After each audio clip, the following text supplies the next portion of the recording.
La survie n'est pas un miracle. C'est un vol. Dans l'univers glacial du thriller espagnol Intacto, sorti en 2001, la chance n'est pas un concept abstrait ou un cadeau du ciel. C'est une monnaie physique, une énergie tangible, que l'on peut voler, échanger et parier jusqu'à la mort. Le film nous plonge dans un casino isolé, perdu au milieu du désert, où les enjeux ne sont pas l'argent, mais le droit pur et simple d'exister. Imaginez un homme qui gagne sans s'arrêter à la roulette.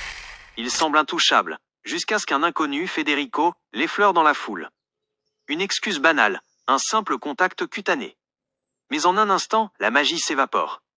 Federico vient de lui aspirer sa chance, laissant le gagnant ruiné et brisé.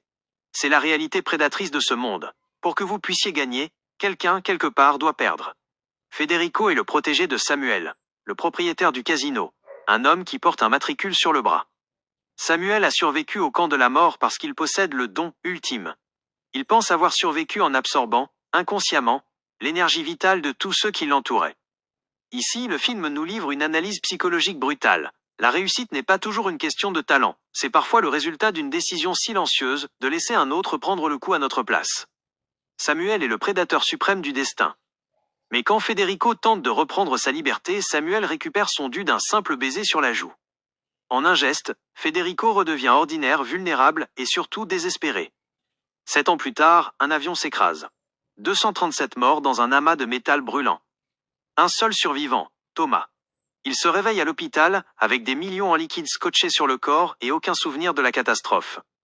Pour Federico, Thomas est l'arme parfaite. Il le recrute pour une ascension macabre dans le monde du jeu clandestin, avec un objectif clair, détrôner Samuel. Le film bascule alors dans des rituels de plus en plus sadiques. Pour prouver leur valeur, des hommes se bandent les yeux et courent à toute vitesse dans une forêt dense, espérant que les arbres ne leur fracasseront pas le crâne. Ils s'asseyent dans des pièces sombres, en attendant qu'un insecte géant se pose sur leur tête. Le réalisateur utilise ces scènes pour exposer une vérité terrifiante sur l'ambition humaine. Dès l'instant où nous nous croyons élus, ou spéciaux, nous cessons de voir les autres comme des humains. Ils deviennent des outils, des réservoirs de chance que l'on vide sans remords. Thomas comprend vite le prix de son don. Il ne doit toucher personne. Il ne doit jamais être pris en photo. Dans ce monde, l'intimité est une faille. Aimer quelqu'un, c'est mettre sa chance en péril.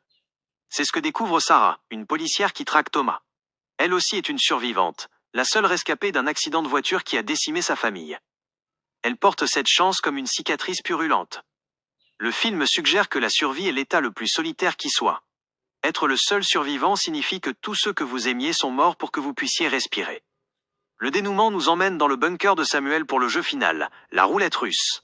C'est l'expression ultime du thème central du film. La vie est un jeu à somme nulle. Pour qu'un homme continue de respirer, l'autre doit trouver la balle dans le barillet. Dans l'obscurité totale du bunker, les coups de feu éclatent.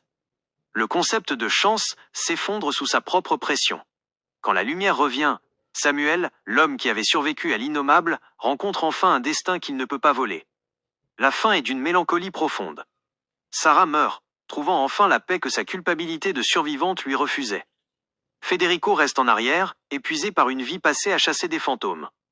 Mais Thomas choisit de briser le cycle. Il brûle la photo de sa petite amie, la femme dont il drainait la chance sans le savoir. Il choisit de redevenir ordinaire. Il s'enfonce dans le désert, sans la protection du destin, acceptant enfin qu'une vie sans risque est une vie qui ne vaut pas la peine d'être vécue. Intacto nous force à regarder nos propres succès en face.